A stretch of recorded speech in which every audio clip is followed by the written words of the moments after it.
नमस्कार, study IQIS Hindi पर आपका स्वागत है। मैं हूं अमृत उपाध्याय। आज का मुद्दा आपने थंबनेल पर देख लिया होगा। असली दिक्कत यह है कि इस बार की पीटी की जो परीक्षा हुई है, लोग कह रहे हैं कि पिछले कई सालों में यूपीएससी की ये पीटी की परीक्षा सबसे कठिन परीक्षा थी।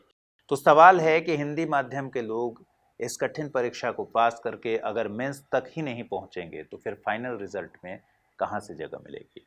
आज इसी पर बातचीत करने के लिए हमारे साथ एक पूरा पैनल बैठा हुआ है।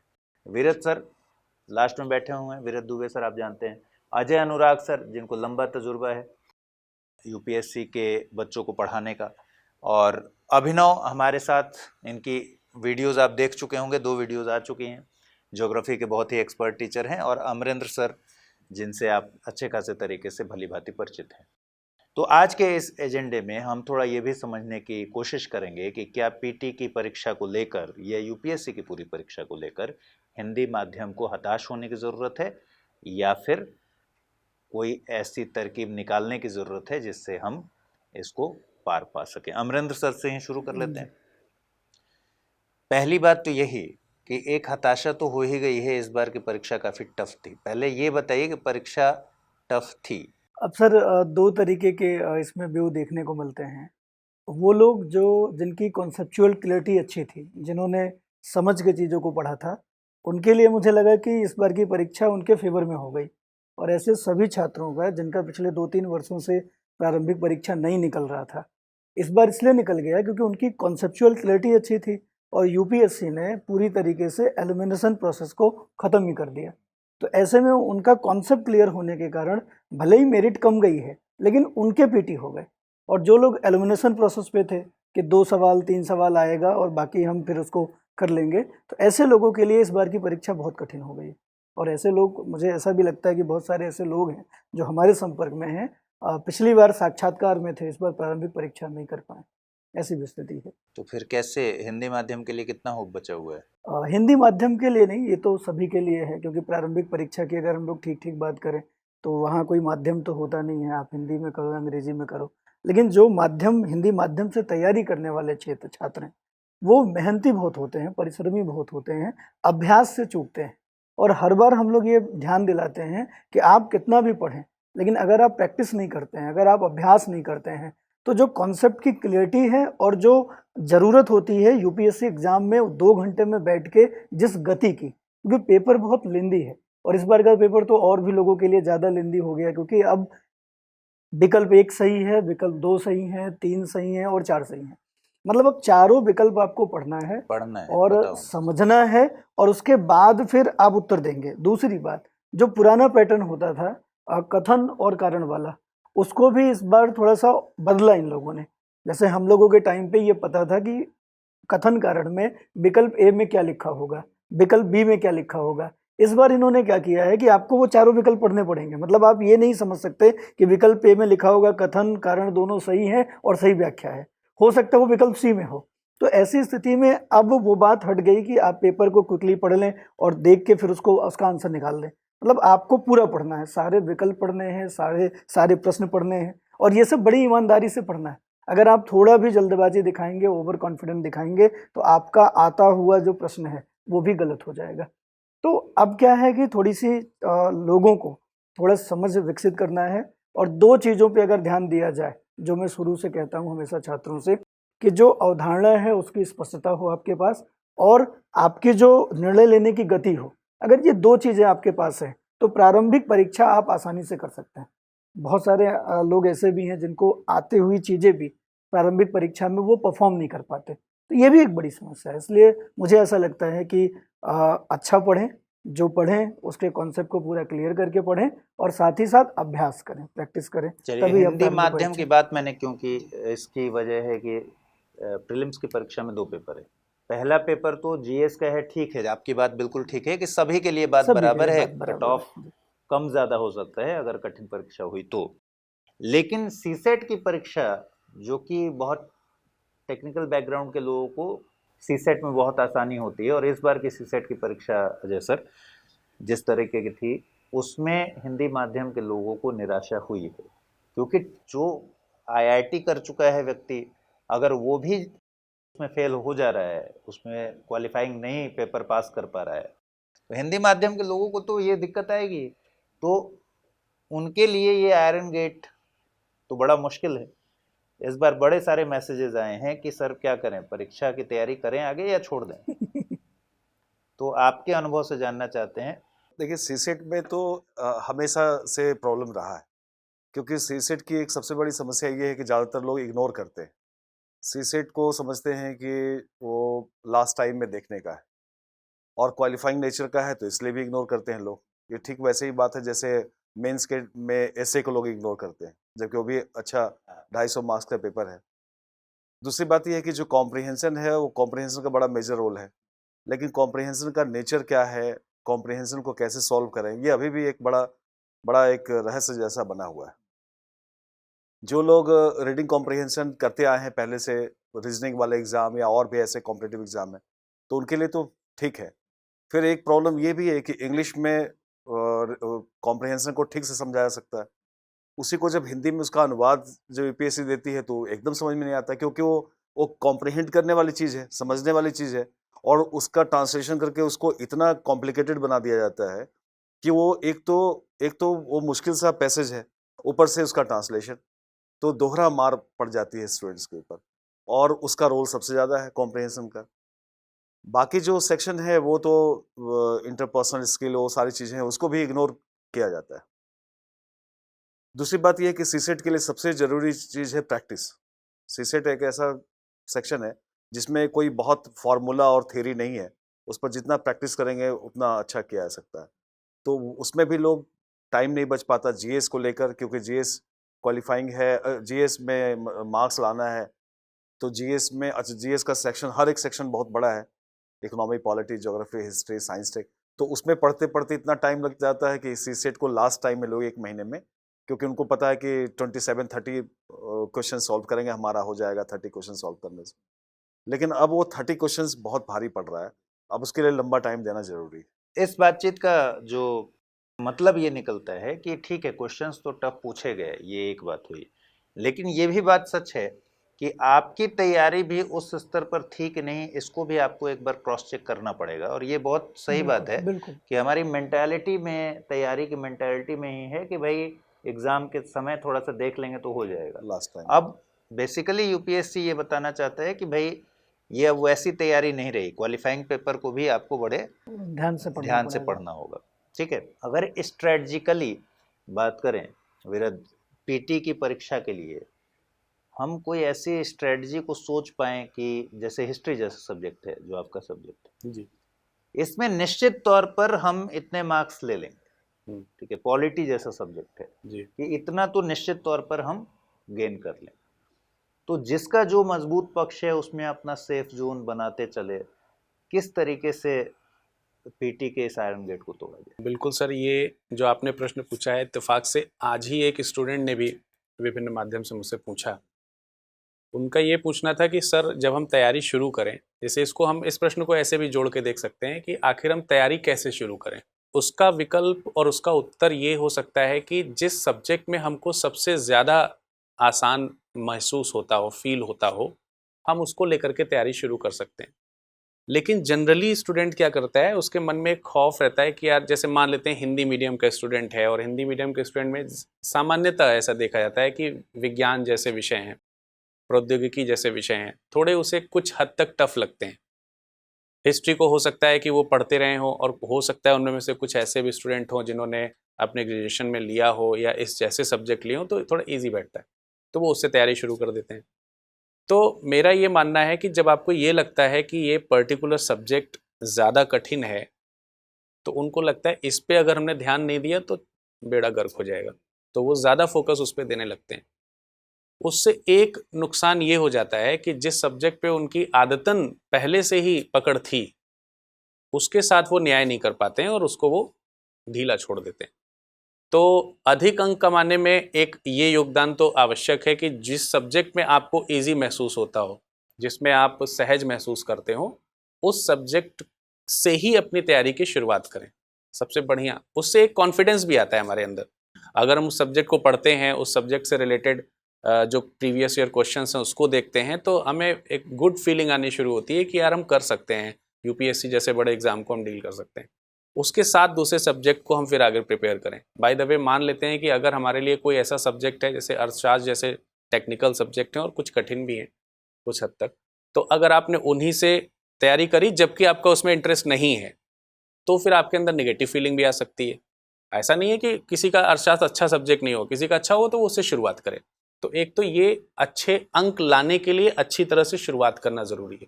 अच्छी शुरुआत होगी, हम अच्छे अंक की तरफ बढ़ जाएंगे।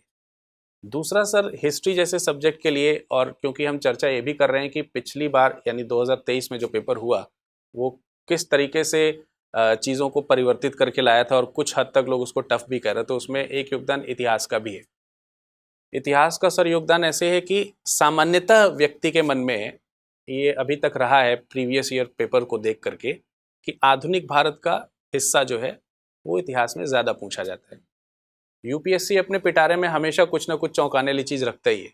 उसने इतिहास में भी इस बार चौंकाने वाली चीज़ रखी कि आधुनिक भारत जो अमूमन ज़्यादा प्रश्न लेकर के आता है उसकी संख्या को इस बार कम किया गया। न सिर्फ कम किया गया बल्कि वो फील्ड जिसमें जनरली लोग कम ध्यान देते हैं इतिहास में, जैसे प्राचीन भारत का इतिहास है, मध्यकालीन और थोड़ा आर्ट एंड कल्चर का पोर्शन, वो ज़्यादा बढ़ा दिया गया। तो अधिक अंक लाने में इतिहास जैसे विषय या फिर दूसरे विषय में ये भी हमें ध्यान रखना है कि जब हम अपनी तैयारी करें तो एक तो विषय के साथ न्याय करें और विषय के अंदर जितने भी टॉपिक्स हैं या उनके खंड हैं उनके साथ भी बराबर न्याय करें। ऐसा ना हो कि हम आधुनिक ज़्यादा तैयार करेंगे तो ज़्यादा अंक ले आएंगे और यूपीएससी ने पता चला आपको एग्ज़ाम में मध्यकालीन भारत ज़्यादा दे दिया या फिर प्राचीन भारत ज़्यादा दे दिया और आप वहाँ पे आश्चर्यचकित हो गए। तो आप ये नहीं कह सकते कि आउट ऑफ द सिलेबस आ गया, ये तो हो नहीं सकता है। तो ये भी एक तरीका है, ये दो प्रारंभिक तरीके हैं जिसको हमें ध्यान रखना होगा और अपने अच्छे अंक स्कोर कर सकते हैं हम उसमें।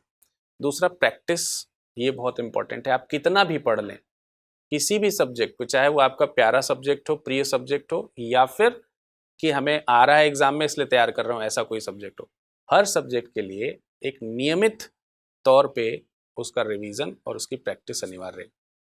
बगैर इसके अच्छे अंक लाना। मैं यूपीएससी के इस बार के ट्रेंड के हिसाब से अगर मैं बात करूं तो इस बार के ट्रेंड के हिसाब से जैसे ये बता रहे हैं कि हर मोर्चे पर ऐसा लग रहा है जैसे यूपीएससी ये बताने की कोशिश कर रहा हो कि एक्सपेक्टेड जहां है आपका वहां से नहीं पूछेंगे। ठीक है, ठीक। दरअसल क्वेश्चन टफ आपको लगने की एक वजह ये भी है, जैसे ये बता रहे हैं कि भाई आपका एक्सपेक्टेड था कि हिस्ट्री से मॉडर्न में इतना तो आएगा ही, तो आया ही नहीं। चलिए भाई, उसी में दूसरे हिस्से से आया जहां एक्सपेक्टेशन नहीं था और इसकी वजह से भी क्वेश्चन टफ लगने लगे। ज्योग्राफी में ने भी कुछ चौंकाया इस तरीके से, या ज्योग्राफी ठीक था?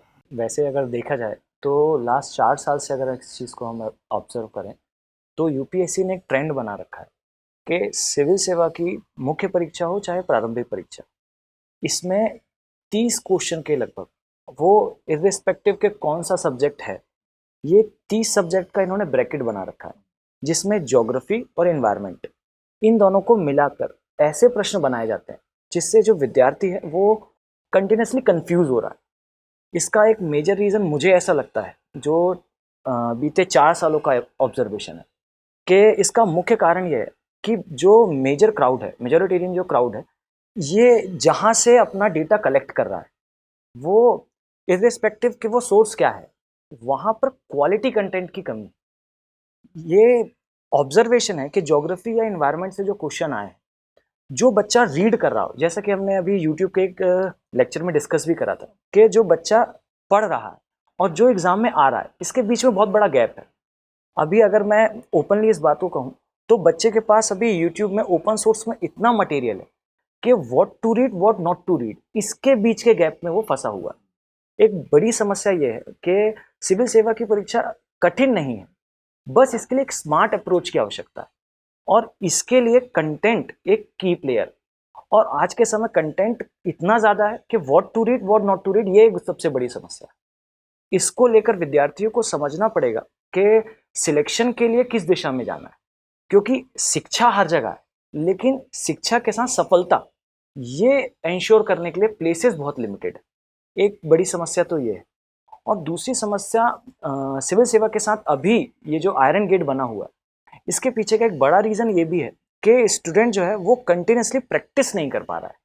जैसे अगर मैं आपको बताऊं तो बहुत कम ही ऐसे प्लेसेस हैं जहां पर परफेक्टली टेस्ट सीरीज या मेंटरशिप ये मिल पाए स्टूडेंट को, क्योंकि कंटिन्यूसली जब वो अपने एग्ज़ाम के लिए प्रिपरेशन के दौरान में अपनी स्टेजेस को एग्जामिन करता है तो उसको एक चीज़ पता चलती है कि उसके मार्क्स जो है वो या तो इम्प्रूव हो रहे होंगे या तो वो कंटिन्यूसली डिक्लाइन हो रहा होगा। अब इन दोनों ही केसेस पे उसे हर बार एक मेंटर की आवश्यकता होती है जो उसे समझाए कि किस प्रकार आप आगे इसको इम्प्रूव कर सकते हैं।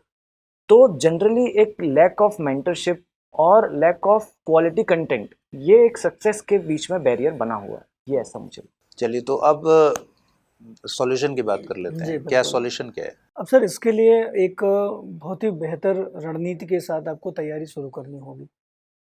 जैसे अभी 2024 के लिए अक्सर हमारा जो छात्र है वो जगता है जब नोटिफिकेशन आता है तब से, तो ये सबसे गलत गलत बात है। सीसेट के साथ भी यही है कि वो जब एग्ज़ाम बिल्कुल नज़दीक होता है तो 1 महीने में वो 15 दिन में सीसेट करता है। तो इसलिए भी इस बार सीसेट से ये पता लग गया कि जो एक तो सवाल कठिन थे, लेकिन उसके बावजूद जो लोग स्मार्ट थे, जिन्होंने प्रैक्टिस करी थी, वो तो अपना काम निकाल ले गए, क्योंकि इसमें पास करने के लिए 33% चाहिए था। अब समस्या ये है कि जो मेजर क्राउड था वो 20 दिन में सीसेट पास करने वाला था, तो इसलिए दिक्कत है। इसलिए हमें क्या है कि पूरे 1 साल, 1.5 साल, इवन अभी से जिस समय हम लोग बात कर रहे हैं, अगर कोई स्टूडेंट 2024 के लिए सोच रहा है, तो वो मतलब अब से अगर वो जुलाई में तैयारी में नहीं आता है, तो हम कह सकते हैं कि वो 2024 के लिए लेट हो रहा है। तो इस तरीके से उसे अभी से सोचना चाहिए, और ये एग्ज़ाम खत्म होगा जाके अगर उसका पूरा इंटरव्यू साक्षात्कार देखा जाए तो 2025 में। तो कुल मिला के जो तैयारी है वो कम से कम 18 महीने, 19 महीने, 20 महीने की है, और वो तैयारी एक निश्चित रणनीति के अकॉर्डिंग होनी चाहिए। अब ऐसा नहीं है कि अभी मेंस पढ़ना शुरू कर दें, फिर जब पीटी आए तो पीटी के बाद फिर उनको लगे कि नहीं अभी हम मेंस तैयार करना है। तो हमारा आज से लेके और जब तक हमारा प्रारंभिक परीक्षा हो रहा है, मुख्य परीक्षा, इन सब के लिए एक रणनीति होनी चाहिए। और ये रणनीति अब हमें लगता है कि या तो आप बहुत स्मार्ट हैं, अपने से बना लें, अपने से कर लें, लेकिन उस समय आपका मूल्यांकन कौन करेगा? इसलिए हमें ऐसा लगता है कि अगर अब जबकि फाइट बहुत ज़्यादा है, बहुत बड़ी संख्या में लोग, आजकल 20 लाख के आसपास फॉर्म पड़ने वाले हैं यूपीएससी में, जनरली ऐसा होता नहीं था, लेकिन ये क्राउड कहीं ना कहीं कंपटीशन तो बढ़ा ही रहा। तो अगर आप अपनी तैयारी बहुत स्मार्ट नहीं रखेंगे तो हमें नहीं लगता कि आप बहुत आसानी से परिणाम तक पहुंच जाएंगे। इसका सोल्यूशन ये हो सकता है कि हम किसी प्लेटफॉर्म के साथ जुड़ें, जैसे अभी स्टडी आईक्यू का P2I बैच है हमारा, ये बहुत ही स्मार्ट बैच है, ऐसा हम कह सकते हैं। टारगेटेड है 2024 के लिए, और हम लोग शुरू भी कर रहे हैं अभी 22 जुलाई से। ये बैच हमारा जो शाम को इवनिंग बैच है वो आ रहा है, और ये ध्यान रखना है कि ये हमारा P2I का इवनिंग का सेकंड बैच है। एक बैच मॉर्निंग में भी दिया गया है, बहुत सारे लोग चाह रहे थे कि मॉर्निंग में भी बैच आए, तो एक बैच मॉर्निंग में है, ये सेकंड बैच है हमारा P2I का। और P2I बैच आपके पूरे तैयारी स्टार्ट, प्रारंभिक परीक्षा से लेके आपके साक्षात्कार तक की पूरी व्यवस्था बनाता है। इसके अंतर्गत आप प्रीलिम्स तक हमारे साथ जो जुड़ते हैं, इसके अंतर्गत हम लोग प्रीलिम्स तैयार कराते हैं, उसके साथ मेंस की भी जो प्रारंभिक परीक्षा के साथ है वो तैयार करा देते हैं। और अगर आप प्रारंभिक परीक्षा पास करते हैं, अगर इस बैच के साथ आप जुड़ते हैं, तो मुख्य परीक्षा की पूरी तैयारी, और मुख्य परीक्षा ही मुख्य है, और मुख्य परीक्षा में सबसे ज़्यादा व्यक्तिगत मेंटरशिप की ज़रूरत पड़ती है।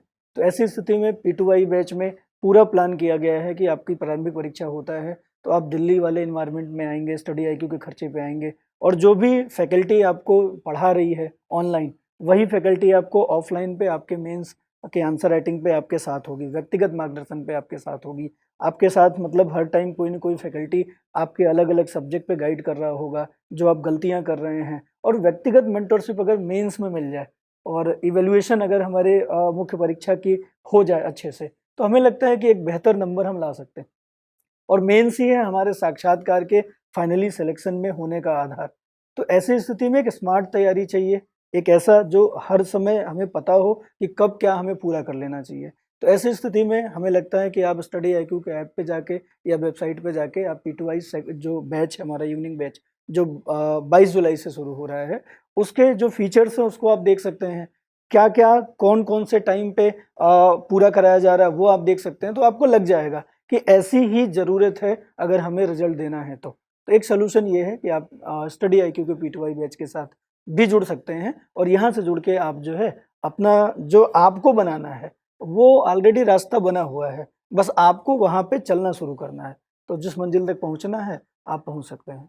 ये तो खैर आने वाले जो लोग हैं जो तैयारी शुरू कर रहे हैं उनके लिए बात बिल्कुल होगी। बिल्कुल सर। अभी एक सवाल जो अहम है कि जो तैयारी कर रहे हैं लोग ऑलरेडी, जैसे आप लोग ऑलरेडी फाउंडेशन बैच मेरे ख्याल से दोनों लोग ले चुके हैं, P2I के भी बैचेस आप ले चुके हैं आप लोग, तो अभी के लिए 24 की अभी तो आप लोग बता रहे हैं कि भाई बच्चे क्या तैयारी करें, कि बिल्कुल क्या उनको करना चाहिए। बिल्कुल।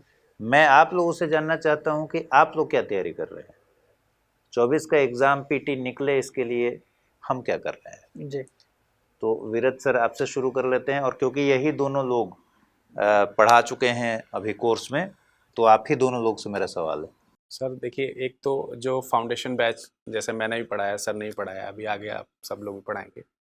फाउंडेशन बैच में एक चीज़ थी जो थोड़ी सी लैक हो रही थी, और जिसको कि हम लोगों ने तुरंत 2023 के एग्ज़ाम को देखते हुए तुरंत 2024 की प्रिपरेशन के लिए उसको अडॉप्ट किया और उसको रखने का प्रयास किया। वो ये है कि जब हम 2023-24 क्लियर करेंगे, ठीक है, मुख्य परीक्षा बहुत इम्पॉर्टेंट है, लेकिन उस तक पहुंचने का जो पहला गेट है वो प्रारंभिक परीक्षा है। और बहुत सारे ऐसे स्टूडेंट 2023 में नज़र आते हैं जो अगर उनको 2023 की मुख्य परीक्षा में डायरेक्टली बैठाया जाता तो शायद वो उसको निकाल देते, परंतु वो प्रारंभिक परीक्षा नहीं निकाल पाए। तो अब तैयारी में जो स्टडी आईक्यू की तरफ से, स्टडी आईक्यू आईएएस हिंदी की तरफ से जो तैयारी है, उसमें एक खास बिंदु ये रखा गया है कि पहले हम, ऐसा नहीं है कि सिर्फ मुख्य परीक्षा से ही फोकस होते हुए सारा प्रोग्राम लेकर के आगे चलेंगे। हमने प्रारंभिक परीक्षा को भी मुख्य तरीके से पास कराने का एक प्लान किया हुआ है। जैसे अमरेंद्र सर P2I बैच के लिए बोल रहे थे अभी, P2I बैच में ये एक खास सुविधा उपलब्ध है कि तो 22 जुलाई से जो बैच शुरू हो रहा है उसमें हम प्रारंभिक और मुख्य परीक्षा की एक साथ तैयारी कराते रहेंगे, हर महीने कराते रहेंगे, लगातार बढ़ेंगे सब्जेक्ट के साथ। लेकिन जब हम जनवरी में पहुंचेंगे तो वहाँ पे हमारा तैयारी कराने का नज़रिया और तरीका बदल जाएगा, क्योंकि आगे कुछ ही महीने पश्चात हमारे पास में प्रारंभिक परीक्षा होगी। तो सारा का सारा जो फोकस है वो हम उठा करके अब हम प्रारंभिक परीक्षा की तरफ लाएंगे, क्योंकि जैसी प्रारंभिक परीक्षा इस बार हुई है, निस्संदेह उसके लिए एक अलग स्ट्रेटजी रखना बहुत आवश्यक है, जिसकी इम्पोर्टेंस को हम लोगों ने ध्यान रखा है और ध्यान में रख करके इस पर्टिकुलर चीज़ को अपने प्रोग्राम में इन्वॉल्व किया है कि 3-4 महीने पहले हम उसको अच्छी तरीके से प्रारंभिक परीक्षा के लिए तैयार कर सकें, क्योंकि मुख्य परीक्षा की तैयारी सभी कर रहे हैं, हमारे स्टूडेंट भी कर रहे हैं, और जो फाउंडेशन बैच में बच्चे एडमिशन लिए हैं वो भी मुख्य परीक्षा की तैयारी कर रहे हैं। लेकिन ये ज़रूरी है कि हम एक अलग तरीके से प्रारंभिक परीक्षा को देखें। तो एक तो ये इम्पॉर्टेंट चीज़ है जो हमें ध्यान रखना है। दूसरा ये भी कि अभी अमरेंद्र सर से ही एक प्रश्न, उनकी चर्चा से ही एक उत्तर हमारे मन में और आया है, उसको भी मैं बता देना चाहता हूँ। सर ने कहा कि कई ऐसे स्टूडेंट्स हैं जिनका पहले लगातार प्रारंभिक क्लियर नहीं हो पा रहा था, इस बार उनका प्रारंभिक क्लियर हुआ। उसके पीछे की एक वजह बताई गई, और वो वजह ये थी कि कॉन्सेप्चुअल क्वेश्चंस प्रारंभिक परीक्षा में ज़्यादा आए। तो हम लोग जो अपनी स्टडी करा रहे हैं उसमें प्रारंभिक परीक्षा को भी उतना ही कॉन्सेप्ट के साथ पढ़ा रहे हैं, उतनी ही कॉन्सेप्ट की क्लैरिटी के साथ मटेरियल्स को अवेलेबल करते हुए, फैकल्टीज़ के माध्यम से डिलीवर कराते हुए उसको करा जाएगा, जिससे कि जो प्रारंभिक परीक्षा है वो भी व्यक्ति कॉन्सेप्चुअली क्लियर कर सके उसे। और जो तुक्केबाजी वाली चीज़ ख़त्म कर दी एक तरीके से यूपीएससी ने, लगभग तो ख़त्म कर ही दी है। उसके लिए 2 हथियार अपनाए उसने कि निम्न में से कितने विकल्प सही हैं, और दूसरा कथन कारण। ये दोनों ही ऐसे प्रकार हैं जिसमें आप तुक्के नहीं लगा सकते। सर ने भी उसके ऊपर बताया ही कि वो चीज़ें जिसके लिए आपको पूरा अगर नहीं आता है, एक एक जो उसमें स्टेटमेंट दिए हैं या एक एक विकल्प जो दिए हैं, अगर वो नहीं आते हैं, उसकी सही जानकारी नहीं है, तो आप उसमें कोई अंदाज़ा नहीं लगा सकते। और आप अगर उसमें आंसर करने का प्रयास करेंगे तो नकारात्मक प्रश्न, नकारात्मक जो दंड है वो आपको मिलेगा ही मिलेगा। तो इन सब चीज़ों का ध्यान अपने इस कोर्स में रखा गया, और हम इसी चीज़ को लेकर के पूरी तरीके से प्रिपेयर हैं। इसी आधार पर मॉक टेस्ट्स जब हम बना रहे हैं या वीकली क्लास टेस्ट जब हम ले रहे हैं, तो उसमें इस प्रकार के प्रश्नों की ठीक ठाक संख्या रखी जा रही है, जिससे व्यक्ति इसका प्रैक्टिस करके उसका हैबिचुअल हो जाए, उसको वो कठिनाई अगली बार न लगे। चलिए, एक सर आपसे जानना मैं चाहूँगा कि ये तुक्का जो शब्द है, ये जनरली लोगों के मन में आता है कि तुक्का मतलब शुद्ध रूप से तुक्का है, जबकि जो लोग एग्ज़ाम देते हैं उनको ठीक से पता है कि तुक्का बड़ा साइंटिफिक तरीके से लगाया जाता है और जानकारी के आधार पर लगाया जाता है। ये जो इस बार ट्रेंड चेंज हुआ है कि एलिमिनेशन मेथड, तुक्केबाजी की संभावनाएं खत्म हो गई, क्या यूपीएससी वाकई इस प्रोसेस से अच्छे ब्यूरोक्रेट निकाल पाएगी? बिल्कुल, ये तो मेरा मानना है कि ये अच्छा है कि इस तरह की चीज़ें जो हैं, क्योंकि मेरा अपना मानना है कि कुछ ऐसी किताबें, कुछ ऐसे सोर्सेज हैं जो बहुत ओपन हो गए हैं और सबको पता है कि प्रीलिम्स के लिए क्या करना है, और यूपीएससी हमेशा कुछ कोडिंग करती है और हम लोग जो हैं, जो इस फील्ड के लोग हैं, डिकोड करते हैं। तो कुछ चीज़ें हर सेक्शन में, कि पॉलिटी में पढ़ना है तो एम लक्ष्मीकांत सफिशिएंट है प्रीलिम्स के लिए, फलना सेक्शन में फलना चीज़। यूपीएससी भी इस पर बड़ा नज़र रखती है। जैसे इस बार बहुत लोगों ने कहा कि एम लक्ष्मीकांत अब इनसफिशिएंट है, उसे काम चलने वाला नहीं, कुछ और पढ़ना होगा, जबकि एम लक्ष्मीकांत पूरा कलेक्शन है, एक ढंग से पॉलिटी की सारी चीज़ें उसमें आ गई हैं। तो इसका मतलब है कि एक कॉन्सेप्ट को समझना होगा, और जो कहा जाता था कि प्रिपरेशन का सही तरीका होना चाहिए मेंस टू प्रीलिम्स, वो उसको सब लोग भूलते जा रहे हैं। प्रीलिम्स को अलग कर दिया है, मेंस को अलग कर दिया है, जबकि आप सही तरीके से देखें तो प्रीलिम्स का कोई सिलेबस ही नहीं है। मेंस की ही कुछ चीज़ों को काट के उसमें ऐड कर दिया, सिलेबस जैसा बना दिया गया है। लेकिन ऐसा कोई बता सकता है कि प्रीलिम्स का जो टॉपिक दिया गया है, केवल उसी टॉपिक से क्वेश्चंस आते हैं? पूरा का पूरा आपको नॉलेज होना चाहिए, जैसा कि पांडे सर ने, अमरिंदर सर ने कहा कि एक पूरा कॉन्सेप्ट होना चाहिए। चलिए, तो मेरा मानना है कि मेंस को अप्रोच करे हाँ। और सारी चीजों को डिटेल में पढ़े, कोई शॉर्टकट ना करे, कोई डिकोडिंग के चक्कर में ना पड़े। हाँ, मेरी राय आपसे बिल्कुल भिन्न है, इसलिए अच्छा, मैं कह रहा हूँ कि अच्छा। इस पर एक और सेशन करेंगे। ये वीडियो लंबा हो गया है और इस बातचीत को खत्म करते हैं, लेकिन मैं आपके साथ भी और आपके साथ भी, जो भी लोग उपलब्ध होंगे, कि मेरा मानना है कि यूपीएससी का ये प्रयोग ठीक नहीं है। एलिमिनेशन मेथड को निकालना, इसका मतलब आप उन लोगों को चुनने की बात कर रहे हैं जो सिर्फ नॉलेज रखते हैं, जिनके पास कॉमन सेंस की उतनी भरपूर मात्रा नहीं है। ये उतना ही हानिकारक है जितना शरीर में प्रोटीन की कमी। देखिए, एक तो आपकी बात इस से पर लेकिन एक चीज मैं कहना चाहूंगा कि जो प्रीलिम्स के क्वेश्चंस होते हैं वो साइकोलॉजिकली सेट होते हैं, उसमें एलिमिनेशन का बहुत बड़ा रोल है। लेकिन यूपीएससी भी कुछ नया करती है, क्योंकि स्क्रीनिंग टेस्ट है ये। अगर यूपीएससी कुछ नया इसमें एक्सपेरिमेंट नहीं करेगी तो उसी पैटर्न पे देने वाले 20 लाख लोग या 10 लाख लोग अप्लाई कर रहे हैं, कहाँ से एलिमिनेट हाँ, लेकिन अब अगर इस पर हम लोग अभी बातचीत करेंगे तो अगले आधे घंटे इस पर बातचीत होगी, क्योंकि इस पर मेरे पास कुछ पॉइंट्स हैं, कभी नेक्स्ट आपके पास कुछ पॉइंट्स हैं, इनके पास भी होंगे, तो इस पर एक वीडियो हम लोग लेकर आएंगे। स्टूडेंट इसमें रिजल्ट भी देंगे, आखिर इसमें से स्टूडेंट क्लियर भी करेंगे। नहीं, वो तो ऐसा नहीं बाहर से लोग आएंगे, निश्चित है, वो निश्चित है। बाहर से लेकिन लोग आएंगे। आप फिर इस डिस्कशन को फिर आगे ले चलते हैं और दूसरे वीडियो में इस पर बात करते हैं।